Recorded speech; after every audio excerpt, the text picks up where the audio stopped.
A pregação nessa noite tem por título O Bálsamo que Cura o Veneno da Alma.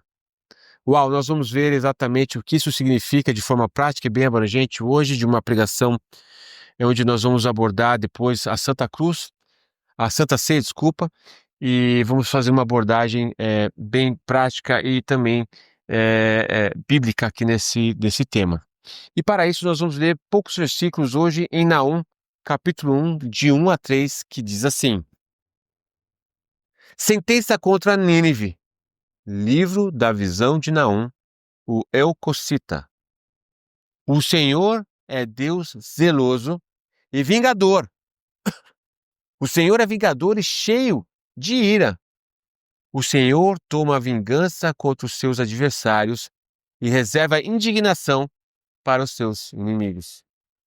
O Senhor é tardio em irar-se, mas grande em poder e jamais inocenta o culpado. O Senhor tem o seu caminho na tormenta e na tempestade, e as nuvens são o pó de seus pés. Amém. Então, novamente, o tema da nossa pregação, o bálsamo que cura o veneno da alma. Nós vamos ter aqui uma abordagem onde vai tratar especificamente do veneno da alma nos seguintes aspectos. Primeiro, como que nós vemos Deus, porque todo o veneno da alma é um reflexo da nossa má compreensão de quem Deus é. Então nós vemos Deus ruim, nós vemos que a palavra de Deus é ruim, nós vemos que a história da igreja de Deus também é ruim e que isso não serve para nós, e nos faz ser inimigos de Deus. E por outro lado, mesmo para aqueles que creem em Cristo e compreendem a Bíblia, nós vamos ver que a palavra é o espelho da alma e nos vai mostrar que o fato de nós vermos realmente os atributos de Deus faz com que a gente veja onde estão os nossos venenos cruéis, onde nós não somente levamos para outras pessoas, mas nós mesmos sofremos do nosso próprio veneno. Que coisa terrível. Muito bem, para isso nós vamos ver aqui em Naum, um livro, e eu vou dar aqui o contexto, um panorama aqui para vocês. Nós vamos falar um pouquinho do contexto do livro, do capítulo de Naum, e depois eu vou dar um embasamento teológico do que são os atributos de Deus baseado nesse versículo aqui, que nós lemos, tá? Então, muito bem, olha só. Em Naum, nós vemos que Deus está exercendo juízo sobre o reino da Síria. Olha só, por quê? Porque a Síria, ele blasfemou o nome de Deus quando ele invadiu a terra de Israel. Ele também estava ameaçando a outra tribo de Deus, que é a tribo de Judá, a parte sul, né? Tinha a parte do norte, Israel, e sul, Judá. Então, a Síria ela conquistou Israel e acabou com as 10 tribos do norte. E eles eram muito maus, então eles foram muito maus com o povo de Deus, fizeram muitas coisas ruins e feias, e também estavam ameaçando o reino de Judá. E, nesse momento, Naum é enviado para mandar uma mensagem para os assírios, dizendo que o Senhor é vingador daquilo que eles fizeram. Então, esse é o texto, esse é o contexto do livro de Naum e do capítulo de Naum. Lembrando que, 100 anos antes desse momento da história de Israel, Jonas foi enviado para Nínive, que é a capital do reino da Síria, dizendo que Deus enviaria o castigo, mas o povo se arrependeu e Deus não trouxe o castigo 100 anos atrás. Passados 100 anos, agora o reino da Síria é muito mais poderosa, é o maior reino nesta época em que Naum está profetizando. Deus traz o juízo sobre a nação da Síria e sobre Nínive também, tá? Por isso que vai falando aqui no capítulo de Naum de Nínive como o receptor do juízo de Deus, tá? Então esse é o contexto desse livro especificamente. E nesse livro nós vamos ver 3 características, 3 atributos de Deus, do qual ele vai, eu não vou aqui explicar dentro do contexto histórico, mas como isso se aplica para a igreja, para o povo de Deus, e como isso aplica para nós particularmente. O fato de nós não compreendermos os atributos de Deus é que nos faz permanecer nas trevas e ter o veneno na alma, jorrando, fluindo em nós. Mas à medida que nós vemos o caráter e o atributo de Deus, isso é o bálsamo que vai curar a nossa alma. E é isso que vai curar e tirar o nosso veneno. Muito bem, deixa eu explicar com mais cuidado aqui. Vamos lá. No primeiro versículo, nós vemos aqui, então, contextualizando que a sentença contra Nínive. Nínive é a capital da Assíria, tá bem? A qual Naum recebe uma visão e vai lá profetizar contra a capital de Nínive. E aí o que ele profetiza? O Senhor é Deus zeloso e vingador. O Senhor é vingador e cheio de ira. O Senhor toma vingança contra os seus adversários e reserva indignação para os seus inimigos. Ou seja, Naum vai até a Nínive, ou enviado ali para dizer ao povo da Nínive, que é o reino da Síria, o reino mais poderoso daquela época, que já havia destruído Israel, vem com essa mensagem. E nós vamos ver 3 características de Deus. A primeira é que Deus é um Deus zeloso. Em algumas traduções, coloca que Deus é um Deus ciumento, de ciúmes, os ciúmes de Deus. Eu vou explicar isso com mais detalhes. O segundo atributo de Deus é que Deus é um Deus vingador. Deus é um Deus vingador. E o terceiro atributo que nós vamos ver é que Deus é cheio de ira. São esses 3 atributos de Deus que nós vamos ver hoje, tá bem? Dentro do contexto aqui de Naum, e vou ampliar um pouquinho mais.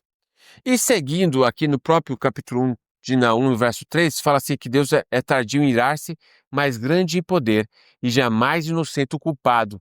O Senhor tem o seu caminho na tormenta e na tempestade, e as nuvens são o pó de seus pés. Então aqui nós vemos que nesse versículo, nós vemos a grandeza da majestade de quem reina. O Senhor reina, e Ele é um justo juiz. Então fala que Deus jamais inocente o culpado. Muito bem. Tendo dito isso, vamos ver as características, então, que eu ressaltei aqui dos 3 atributos que nós vamos ver. Como Deus é zeloso, Deus é vingador e Deus é cheio de ira. Ora, a priori, para quem ouve isso parece muito ruim. Sim ou não? Sim. Se você vai ver lá no Novo Testamento, João vai falar na sua carta que Deus é amor. E quando você fala assim, Deus é amor, você fala assim, poxa, que bom, Deus é amor. E você fica assim, mais se sentindo acolhido pelo amor de Deus, porque o amor de Deus nos toca, não é verdade? E quando então nós vemos que Deus é um Deus de zeloso, de ciúmes, vingador e cheio de ira, parece que é um contraste, não é verdade? Parece que é um outro Deus. Por isso que, inclusive na história da igreja, há teólogos, há pastores que ensinaram que o Deus do Velho Testamento é diferente do Novo. Porque no Velho Testamento você vai ver coisas horríveis. Por exemplo, quando Israel invade Canaã, mata famílias inteiras, crianças, homens, mulheres grávidas, e extermina praticamente muitos povos ali na terra de Canaã. E há muitas outras coisas que as pessoas não entendem e acham que o Velho Testamento é horrível. Então, existe essa visão que o Deus do Velho Testamento é mau e que o Deus do Novo Testamento é bom. Mas, na verdade, não existe essa diferença. O que realmente acontece é o que as pessoas não compreendem do caráter de Deus, da forma como ele age. Por isso, quando leem a Bíblia, não conseguem entender por que tem essas atrocidades do Velho Testamento. Muitas vezes não conseguem entender o porquê que Cristo precisou morrer. E é isso que eu vou focar aqui, porque nós vamos falar da Santa Ceia, o foco de entender o porquê que Cristo precisou morrer. E eu vou explicar hoje, baseado naquilo que nós vamos ainda estudar na série da aliança, mas essencialmente é a aliança que vai explicar os propósitos de Deus e vai revelar os atributos de Deus, não é? Muito bem, olha só que coisa linda. Quando Deus cria o homem, né, no primeiro dia, lá em Gênesis, no 6º dia, primeiro capítulo de Gênesis, Deus estabelece no capítulo 2 uma aliança com o homem que criou Adão e Eva. Ele cria uma aliança com Adão e Eva. Então ele fala assim, olha, não coma desse fruto, porque se você comer desse fruto, você certamente morrerá. Adão e Eva comem do fruto e eles não morreram no momento, mas foram expulsos do jardim, ou seja, teve uma morte espiritual, teve uma morte, né, depois passou, do capítulo 5, passou a morrer fisicamente, e a terceira morte, que é a morte espiritual eternamente, da qual Cristo veio nos livrar. Então Deus estabelece uma aliança com o homem lá no Jardim do Éden e estabelece ali uma lei, muito simples, uma única lei. Mas o homem desobedece. Por causa dessa desobediência, Adão e toda a sua descendência estará sobre condenação eterna. Porém, no capítulo 3 de Gênesis, Deus então vai falar assim: olha, da semente da mulher virá um que nascerá e pisará a cabeça da serpente, que é a promessa ali de Cristo Jesus. Então, isso é importante falar, por quê? Porque todo ser humano, hoje que existe na Terra, está debaixo de uma aliança com Deus. Quer a pessoa queira ou quer ela não queira. A pessoa pode dizer que não crê em Deus, que adora Maomé, adora isso, adora aquilo, mas não importa. Deus, como Deus Criador, todas as suas criaturas são devedores a Deus de o adorá-lo, porque foi Ele que nos formou, que nos deu a vida. Então todo homem está debaixo da aliança de Adão. E o fato de Adão ter caído, todo homem, toda mulher, toda pessoa que nasce, nasce separado da glória de Deus, é o que vai falar em Romanos 3, e por causa disso, debaixo da condenação da ira de Deus. Muito bem. Mas o Senhor é um Deus benevolente, misericordioso, com toda a sua criação, o que vai falar em Salmo 145:9. E ali, depois da aliança que Deus faz com Adão, Deus faz uma segunda aliança com toda a sua criatura, com toda a sua criação. E é a aliança com Noé. Lembra que Deus trouxe um juízo sobre a terra com a água, por causa que os pecados do homem foi multiplicado. E Deus trouxe então a morte sobre todas as criaturas, exceto Noé e sua família. E quando Noé sai da arca, Deus estabelece uma segunda aliança de manutenção ao povo que está ao léu, está debaixo da condenação agora. Todo homem que nasce está ao léu do seu pecado e sobre a maldição de Deus. Então Deus faz uma aliança com todas as suas criaturas, dizendo o seguinte, que Deus não haveria mais de destruir a terra com água e que estabelece a preservação do homem. Deus sustenta os ímpios. Deus abençoa o ímpio com a chuva, com o plantio, com prosperidade, com cura. Deus abençoa os ímpios, aqueles que são inimigos de Deus, porque Deus é misericordioso. Essa aliança de Adão é o que vai trazer a manutenção dos homens que estão no pecado, separados de Deus. Muito bem, tendo dito isso, preste bem atenção, agora Deus vai começar com a aliança de Abraão, uma aliança que vai separar o povo eleito na história da igreja, onde vai culminar na segunda aliança, que vai andar em paralelo. Então tem uma aliança onde todos os homens estão separados de Deus, debaixo da maldição de Deus, mas são preservados de Deus e abençoados por Deus. E tem uma segunda aliança que agora começa em Abraão e termina em Cristo, que Cristo é o segundo Adão. Romanos capítulo 5. Se por o pecado de um muitos morreram, que é o pecado de Adão, agora muitos pecaram, mas por causa da justiça de um homem, alguns foram salvos, que é o segundo Adão, que é a nova aliança. Que é por isso que Jesus fala assim com os seus discípulos: eu tenho desejado muito ter essa santa ceia, e é onde Jesus vai falar unicamente a respeito da nova aliança quando ele toma a santa ceia antes de ir para a morte, para a cruz.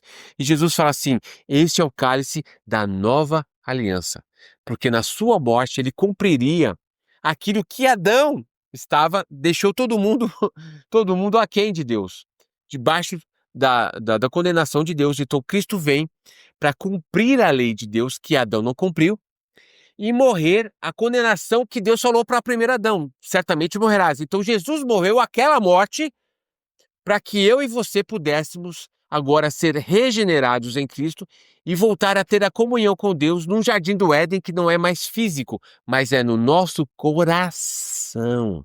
É o que vai falar em Isaías. Muito bem, então existem duas alianças distintas e bem claras, que quando a gente entende tudo isso, nós vamos entender como Deus trabalha na história da igreja, na história da Bíblia, na história da humanidade.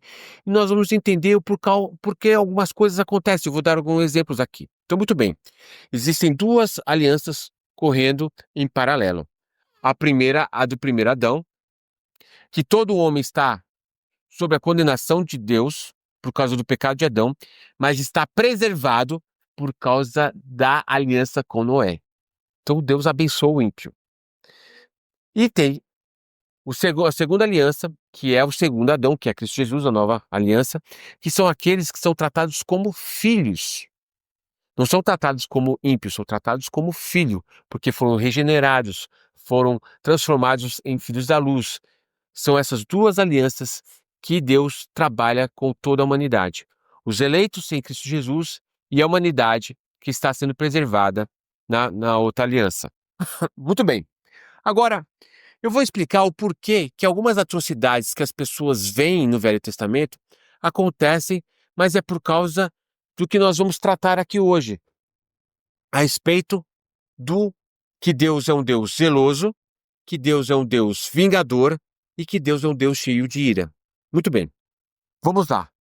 Vou explicar isso com muita calma e quero que vocês entendam e vamos percorrer.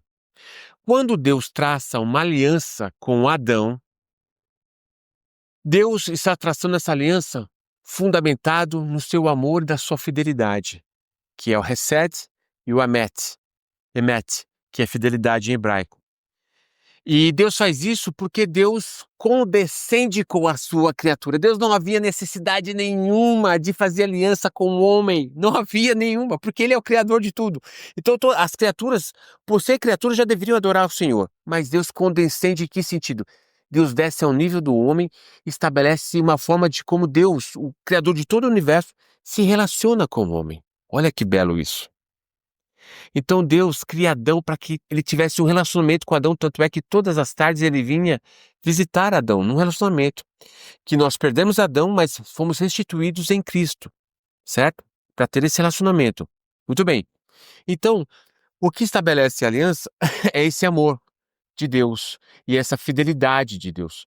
Que no Gênesis não se vê isso, mas ao decorrer da história, Deus vai revelando os seus atributos de como ele trabalha e de quem ele é. Tanto é que depois em Moisés ele vai falar assim, em Deuteronômio ele vai falar assim, que a este povo, que é o seu povo Israel, não tem dado a conhecer o seu nome, não é? Não tem dado coração ao povo para que o conheça. Então Deus vai dar, à medida que percorre a história, Deus vai dando a conhecer do seu nome, dos seus atributos, e hoje nós podemos ver claramente que o que sustenta a aliança de Deus com o homem, tanto com o ímpio como com os santos, tanto com o primeiro Adão como o segundo Adão, é o amor e a fidelidade de Deus. E esse amor não está relacionado do amor de Deus para com o homem diretamente. É o amor de Deus para consigo mesmo. Ele é amor. E ele estende esse amor a nós. Tá bem? Então, é um relacionamento onde prefigura, quando Deus estabelece essa aliança, é uma prefigura do casamento. Então, por exemplo, um homem, quando tem uma aliança com uma mulher que se casa, existe um vínculo, um pacto. Isso é um espelho, não reflete perfeitamente a aliança com Deus, mas é uma aliança que reflete a aliança de Deus com o homem. Então Deus trata o seu povo como esposa, não é isso? Quando Jesus voltará, não voltará para a sua esposa, a igreja? Pois é, essa é a figura que durante a Bíblia vai sendo revelado pontualmente, e nós, quando meditamos, nós vamos ver essa beleza de como que a aliança estabelece toda a forma como Deus age. E pelo fato de ser um relacionamento que prefigura um casamento, imagine um homem em que tem sua esposa e outra pessoa começa a flertar com a sua esposa, ou a sua esposa começa a flertar com outro homem. Como é que esse homem desse casamento vai reagir? Com ciúmes, com zelo pela sua, pela sua esposa, não é verdade? Pois bem, é isso que significa dizer que Deus, ele é, ele é, zeloso, tá bem? Deus é zeloso em que sentido? Deus é zeloso, e muitas vezes traduzido como ciumento, no sentido de que ele vai preservar o pacto, a aliança que ele estabeleceu com o homem. Não por causa do homem, mas por causa de si mesmo, por causa do amor de si mesmo, da sua fidelidade. Olha que lindo isso. Não depende do homem, depende de si mesmo. E Deus fará tudo para preservar o seu pacto e a sua aliança. Por causa da sua glória, por causa da sua palavra, por causa das suas promessas, por causa da sua santidade, porque Ele é. Então, é esse o sentido que nós vamos ver, que Deus é zeloso, Deus é, em inglês fala jealous, ou ciumento. Nós vamos ver a diferença dos ciúmes humanos e dos ciúmes de Deus aqui agora, tá bem? Então, vamos entrar no detalhe aqui do porquê que Deus é zeloso. Vamos lá. O que não significa ser zeloso ou ciumento, né? No sentido de Deus. Olha só, presta atenção. Presta atenção. Não significa ciúme possessivo, ou insegurança, ou inveja, ou medo de perder. Esse é o ciúme e o zelo humano, na verdade. Insegurança, ciúmes, aquela questão possessiva que as pessoas têm. E também não significa que Deus fica irritado ou contrariado. Não é isso. Não é um sentimento que Deus é sentimental e inseguro com relação ao seu povo. Não é isso. Não é esse o ciúmes ou o zelo que Deus tem. O que significa então? Ser zeloso ou ciumento, biblicamente, significa que Deus tem uma ação ardente, santa e pactual, que Deus protege o seu povo na aliança que ele mesmo estabeleceu para vindicar o seu nome. Ou seja, quando Deus estabelece, então, o seu zelo sobre o pacto, ele faz isso para preservar o seu nome, a sua glória, a sua promessa, a sua palavra e o seu povo que ele estabeleceu naquela aliança. Tá bem? Então Deus fará tudo para preservar a aliança que ele fez com o seu subordinado, que somos nós, com o seu povo. É isso que significa a aliança de Deus. Muito bem. Tendo explicado o que significa esse zelo, esse cuidado de Deus, essa fidelidade, vamos ver o seguinte, que ser zeloso significa que o Senhor, ele vai arder, por isso que fala assim, que Deus é Deus fogo consumidor, ou seja, Deus fará tudo para preservar a sua aliança. E vou explicar mais adiante como que ele faz isso. Ele vai proteger o seu povo. Ou seja, uma vez que você está debaixo da aliança com Deus, você está, como fala em Salmos 91, aquele que habita no esconderijo do Altíssimo, à sombra do Onipotente, descansará. Por que vai descansar? Porque você está refugiado na fidelidade do amor em que Deus vai cumprir a sua promessa que ele prometeu a você pelas suas palavras. A sua santidade, ou seja, Deus não tolera que pessoas quebrem a santidade dele, da sua aliança. Eu vou explicar com detalhes mais à frente. A injustiça que derruba, Deus cumpre a sua justiça, que derruba todo inimigo que venha tentar quebrar essa aliança. Então, por exemplo, opressores de Israel. E é por isso que é o caso de Nínive, tá? Que Nínive veio oprimir o povo de Deus. O povo da aliança. Então, Deus vai exercer o quê? Justiça para recobrar a sua glória da injustiça que foi feita sobre o seu povo. E a fidelidade pactual de Deus, né, vai exigir um julgamento. O que isso significa? Quando você está numa aliança com o Senhor fará recair a sua justiça sobre essa aliança. Se houver uma quebra de pacto ou uma tentativa de quebra externa desse pacto, Deus trará juízo, e isso é certo. Então, basicamente, eu vou explicar mais detalhes do que eu acabei de falar aqui. Então, o zelo de Deus não é um ciúme humano. É o amor de Deus que revela em ação judicial, ou seja, a manutenção da aliança de Deus sobre dois aspectos. Presta atenção aqui. Sobre dois aspectos. Sobre o seu povo que está dentro da aliança e sobre o povo que está fora da aliança extra-pactual, ou seja, são pessoas que estão fora da aliança e tentam romper a aliança de Deus. Então, no caso de Nínive, é o povo assírio que vem e blasfema o nome de Deus, oprime o povo de Deus, castiga o povo de Deus, são um povo externo que vem tentar romper a bênção de Deus sobre o povo da aliança, e Deus vai trazer justiça contra aqueles que vêm contra o seu povo, tá?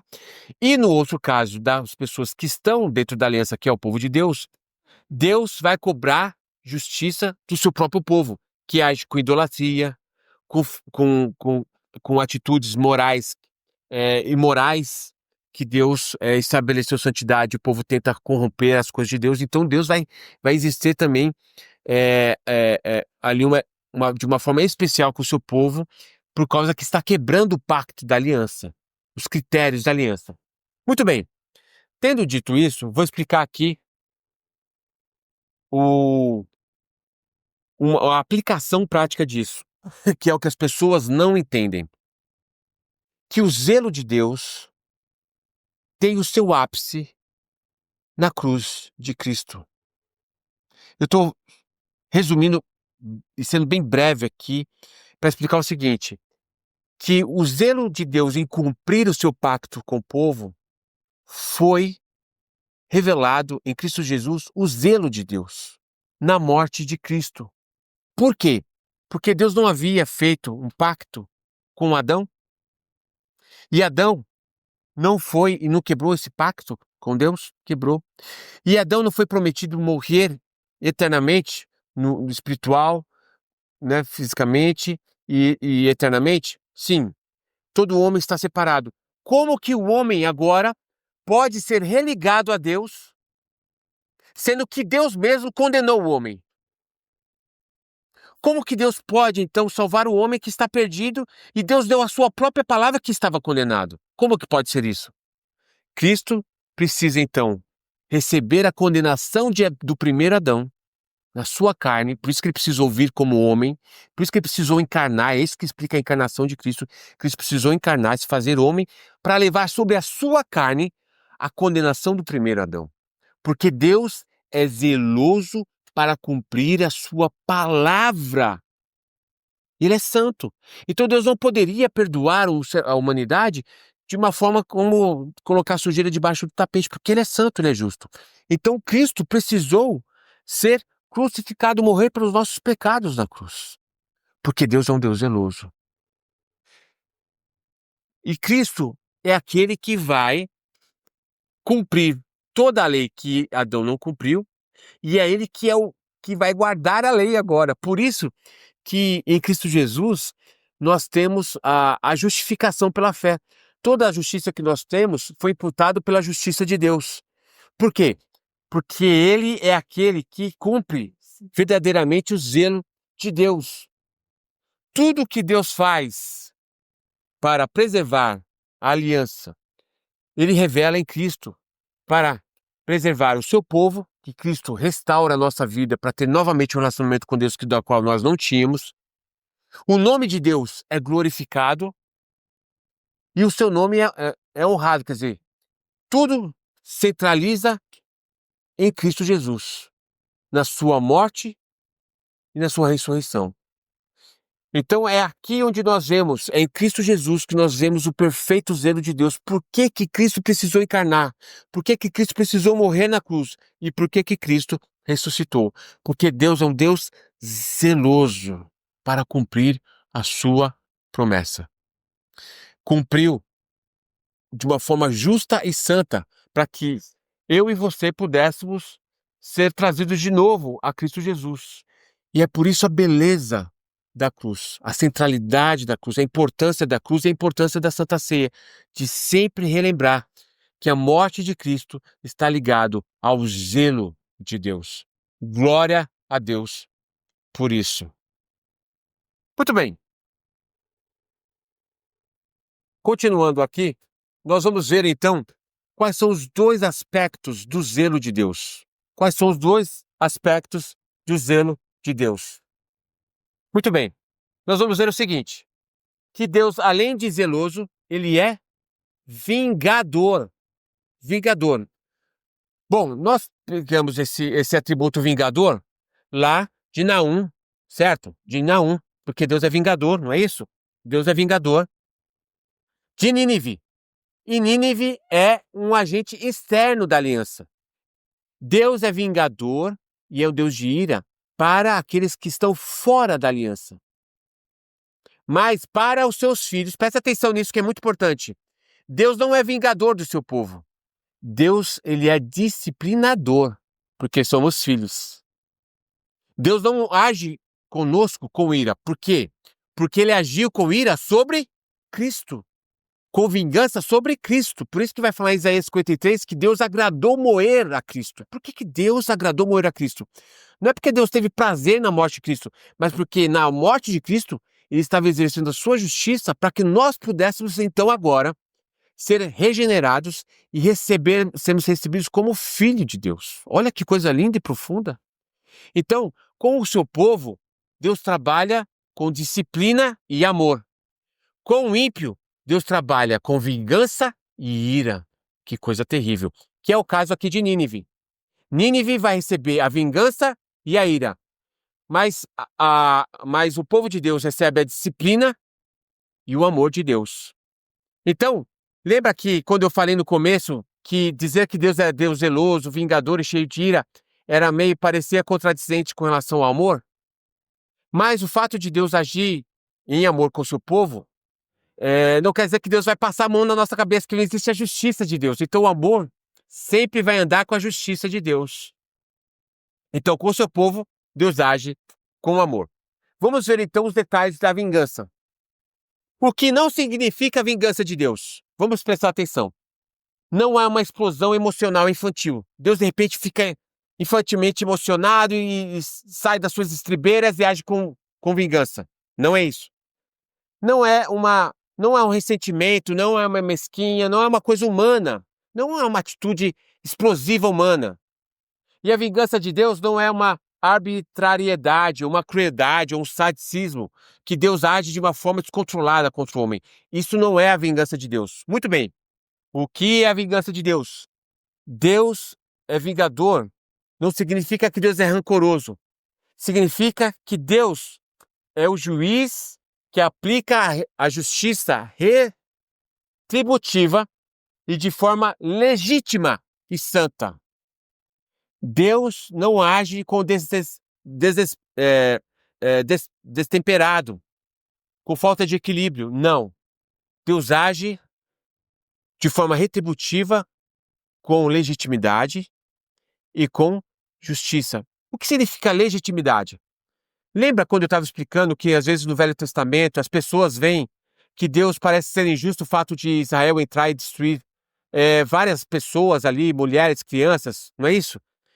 Mas por quê? Por que acontece esse juízo com o povo cananeu quando Israel, entra na Terra Prometida?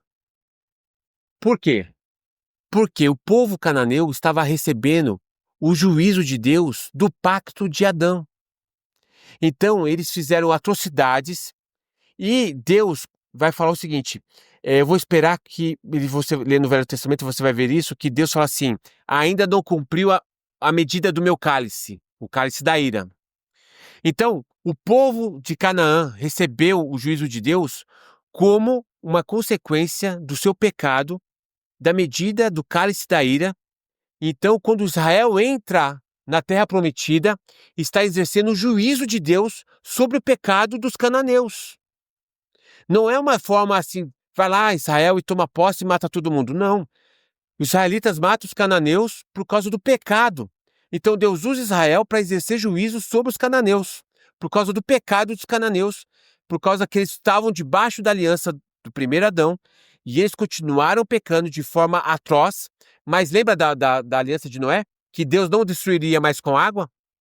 Então Deus não destruiu os cananeus com água ou com algum dilúvio, de uma forma de exterminá-los. Deus vem e extermina agora com o seu próprio povo. Israel é um braço de Deus exercendo juízo sobre os cananeus por causa da desobediência e do pecado deles. Então, essa é uma leitura errada que as pessoas fazem. Então, crianças foram mortas no dilúvio.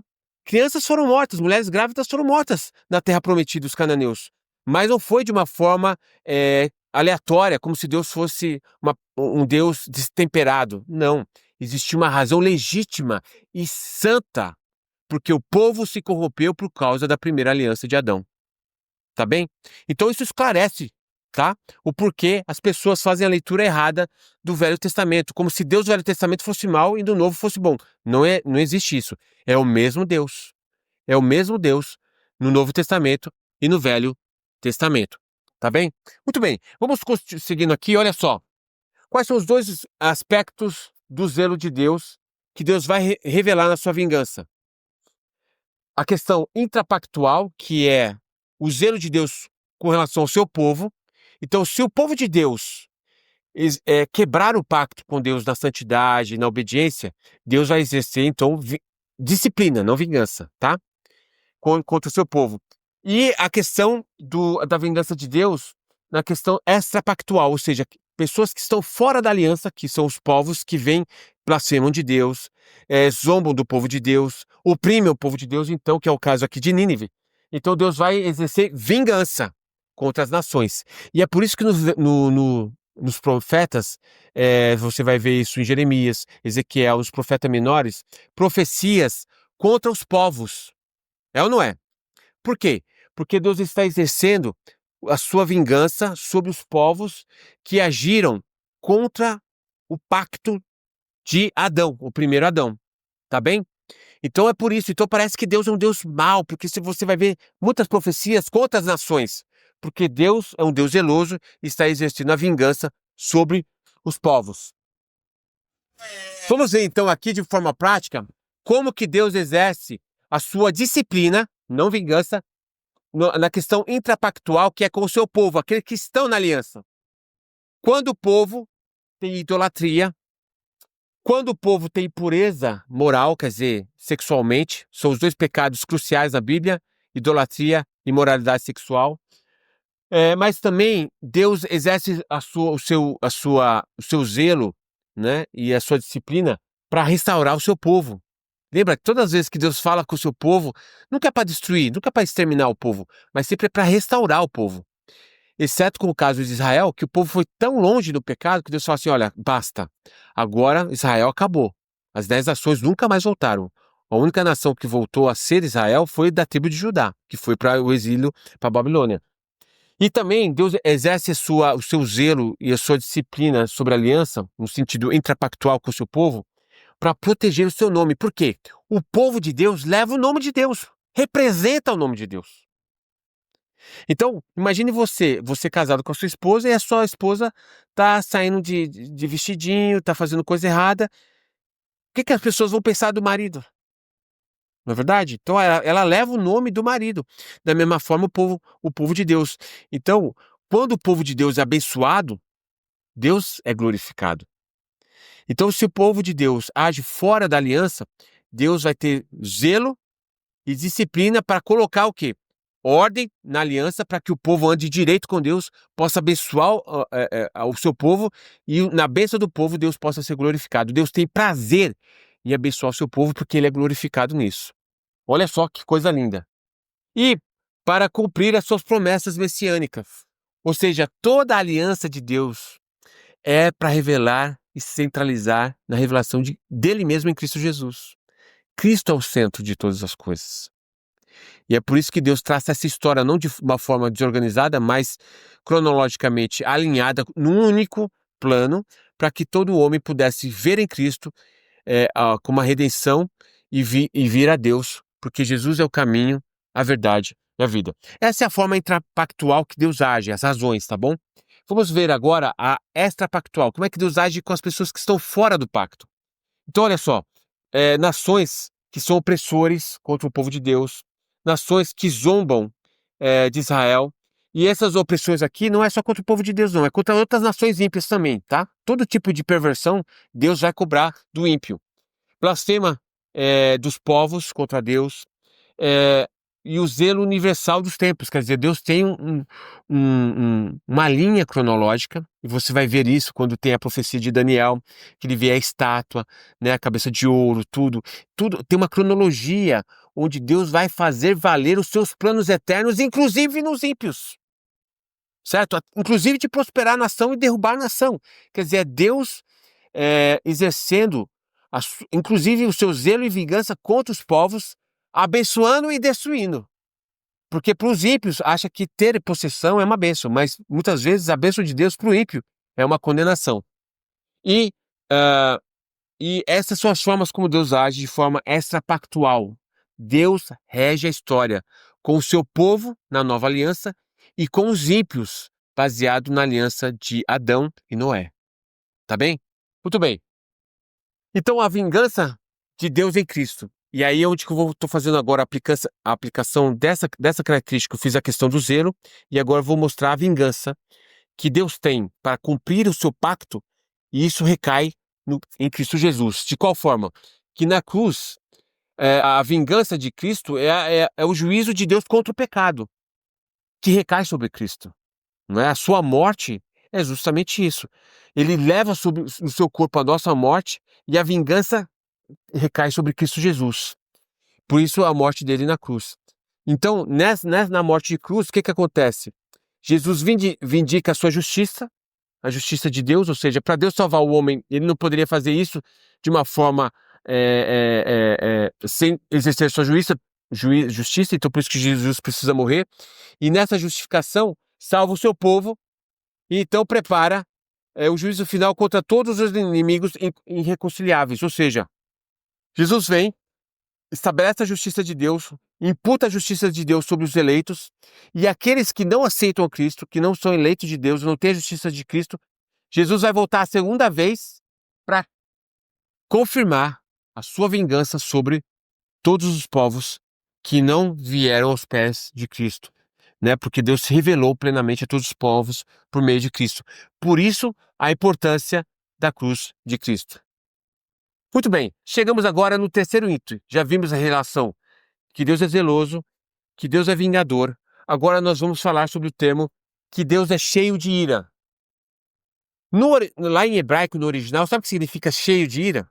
Fala que Deus é Baal da ira. Baal é o termo que fala deuses, né? Deuses, os Balaíns, Baal, no Velho Testamento. Baal significa, no hebraico, o possuidor, ou dono, ou senhor, né? No hebraico, quando usa essa expressão assim, Baal da ira, está dizendo assim, que ele é o senhor da ira. Ou seja, quando Deus age com zelo e vingança sobre o ímpio, Deus não age destemperado, porque não é a ira que domina ele, mas é ele que domina a ira, certo? Então é uma figura que mostra como Deus é equilibrado para exercer o seu juízo de forma justa sobre o ímpio. Por isso que quando Jesus vier a segunda vez, todo ímpio se prostrará e tomará por justo a sua condenação na eternidade. Não haverá um homem que fala assim, Senhor, eu tenho legalidade e o Senhor está sendo injusto. Não, todos os ímpios, quando Jesus voltar no tribunal de Cristo, falar assim, é justa essa sentença, eu mereço, e se dobrarão diante do Senhor. Por quê? Por causa do cálice da aliança. Não fala assim que nós não somos filhos da ira, fala em Efésios, fala assim que os filhos da ira, lá em Efésios 2. Por quê? A ira tem o cálice, que está falando lá no Velho Testamento, cálice da ira de Deus. O que é esse cálice? Deus não é um Deus desequilibrado, que você já pecou, ele vai lá e já mata você. Deus começa, dá um tempo para que esse cálice começa a crescer. Então o pecado vai multiplicando, vai multiplicando, vai multiplicando, vai multiplicando. Aí o povo de Deus fala assim, Senhor, até quando, Senhor? O Senhor vai ver o ímpio prosperando e fazendo mal? E Deus responde, até quando chegar o limite do cálice da ira. E aí eu exerço o juízo. Então, uma aplicação prática hoje, o que nós estamos vendo na nossa sociedade hoje é justamente isso. Por que Deus não exerce o juízo sobre o povo? Porque existe o cálice, tem uma medida. Tem uma medida que precisa ser cumprida, da maldade, da perversidade, chegar a tal ponto que ali Deus fala assim, basta, agora vem Jesus e exerce o juízo final, tá bem? Então, é isso que significa Deus ser cheio de ira, não é que Deus é um Deus desequilibrado, não. Ele é santo e quando ele exerce o juízo na sua ira, é uma ira santa, é uma ira perfeita. Por isso, lembra quando Jesus chega no seu quando ele vai visitar o templo, ele vê as pessoas negociando, ele vai lá e derruba as mesas, não é isso? Derruba as mesas de uma forma grosseira e física, violenta. E aí o que fala? Porque a ira de Deus me consome. Ele menciona isso. Que ira é essa? Não é uma ira destemperada. É um reflexo, é uma profecia da ira que Deus estava revelando a respeito de que ele não é dominado por essa ira temporal do homem e equivocada. É uma ira santa, uma ira perfeita, tá bem? Então é isso que significa a atitude de Cristo lá no Novo Testamento. Vamos ver então aqui o que a ira de Deus significa.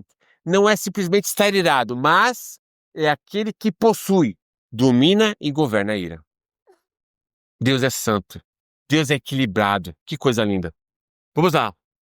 Então, Deus é um Deus, é o Senhor da ira, não o escravo da ira. A ira é um instrumento do zelo e da justiça. A ira de Deus é pactual e histórica e não caprichosa. A mesma ira que destrói o inimigo e salva o povo. Tá bem? Então, e tudo isso para dizer o seguinte: Deus é santo. E a ira de Deus não é a ira do homem. Então, por exemplo, vou dar um exemplo aqui. Vou dar um exemplo de quando o homem vai tentar exercer o juízo e ele faz de uma forma abrupta.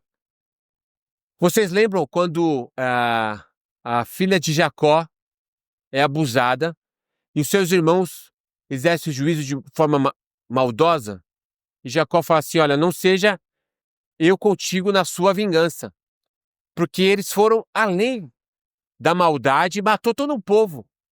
Assim é a justiça do homem, é a ira do homem. O homem não consegue exercer uma justiça justa porque o homem cede, mas assim não é o Senhor. Muito bem, então chegamos aqui no ponto em que do tema da pregação, que o bálsamo que cura, o veneno da alma. E por que esse tema? E por que eu precisei falar tudo isso? Porque quando nós vemos como Deus age na história, como Deus rege a história, nós vamos ver que Deus não faz as coisas aleatórias. Então a gente começa a ver a beleza de Deus de todo o traçado da cruz de Cristo, da história dos povos, como Deus exerce também o cuidado conosco, que somos povo de Deus, como Deus zela por nós. Quando a gente começa para a idolatria, para a imoralidade sexual, como Deus exerce sua disciplina, o seu amor e nos traz de volta. Quando pessoas se levantam contra nós, Deus nos livra dos maus e exerce o juízo daqueles que vêm contra nós. Então, isso daí vai nos livrar, nos libertar do veneno da alma. Por que veneno da alma? Primeiro, veneno contra Deus, de interpretar Deus erroneamente. Segundo, o veneno que vem da nossa própria maldade, de querer retribuir o mal com o mal. Nós queremos vingança. Nós queremos a justiça de uma forma irada, de uma forma falta de equilíbrio. Então, quando nós entendemos isso, nós vamos ter a cura do nosso veneno. Conhecer a Deus é o bálsamo que cura a nossa alma. Vamos ver aqui de forma prática o que isso significa, então. Primeira coisa, se eu sei que Deus é um Deus pactual e que Ele faz isso pelo seu amor, Deus nos ama e isso não muda. Deus te ama. Te ama com amor de fidelidade. Ele vai cuidar de você. Deus vai eliminar todas as coisas que se levantam contra esse pacto. Deus vai vir contra para eliminar isso na nossa vida. Então, quando nós estamos sendo disciplinados por Deus, nós podemos descansar, porque Deus faz isso em amor. E nós podemos descansar porque Deus está lutando por nós. Lembra? Quando fala assim, em Romanos capítulo 8, que fala assim: Deus é por nós, quem será contra nós? Aquele que habita no esconderijo do Altíssimo, a sombra do Onipotente descansará. Por quê? Porque o Deus é um Deus de pacto, de aliança. Ele cuida de você. Se você for desviando, Ele vai te trazer de volta. Se alguém vem contra você para tirar você, Deus vai trazer juízo e vingança. Então, o pacto que nós vamos ver também de Cristo no centro. Então é isso. Nós vemos então aqui a gloriosa graça de Deus de entender a aliança que nos traz a compreensão plena de Deus e a cura que nos traz na alma. E eu só queria ressaltar um ponto aqui, que é o último, que é o que me fez pregar essa pregação nesse texto, que ministrou muito ao meu coração. O que acontece na nossa vida? nós temos muitas situações onde nós ferimos as pessoas e somos feridos. E nós ferimos as pessoas porque nós queremos rebater o mal com o mal. Nós queremos vingança, nós queremos agir na nossa justiça própria. Isso não é de Deus. O cristão não deve rebater o mal com o mal. E isso nós não conseguimos por nós mesmos, só por Cristo Jesus. E mais, nós fazemos isso, mas o outro ponto é que nós somos feridos pelas pessoas. E quando nós somos feridos pelas pessoas, nós até perdoamos, entre aspas, mas fica o ressentimento. E esse ressentimento traz sempre o pensamento de você querer que aquela pessoa se dê mal. Aquela pessoa sempre vem no seu pensamento, você lembra com o que aconteceu com dor. Ou seja, existe um ressentimento, existe uma amargura lá dentro. E vai falar em Hebreus que esse tipo de ressentimento e de amargura criam raízes. E quando cria raízes, você não consegue amar a Deus e nem o próximo, porque Deus é amor. Mas é no amor de Deus, compreendendo o amor de Deus, que a vingança pertence a Deus e que eu não devo bater o mal com o mal e deixar com que o meu coração esteja livre de todo o rancor e de todo o ressentimento.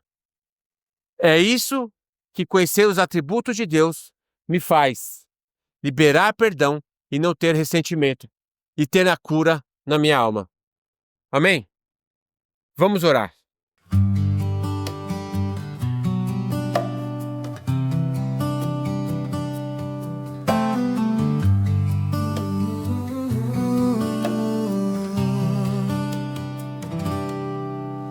Me faz ouvir da tua voz, atender ao teu chamar, ver tua palavra em mim, mudando o meu viver.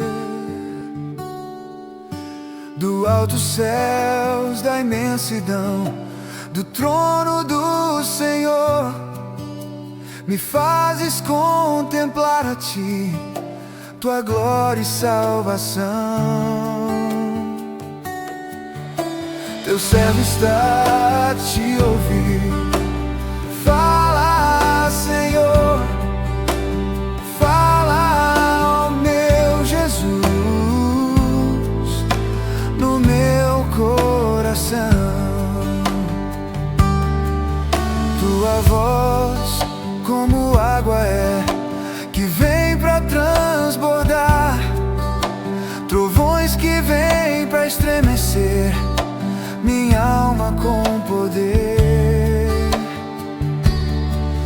No deserto ribeiros faz, o vaso tu quebrantas, o abatido tu levantas. Tu és Senhor.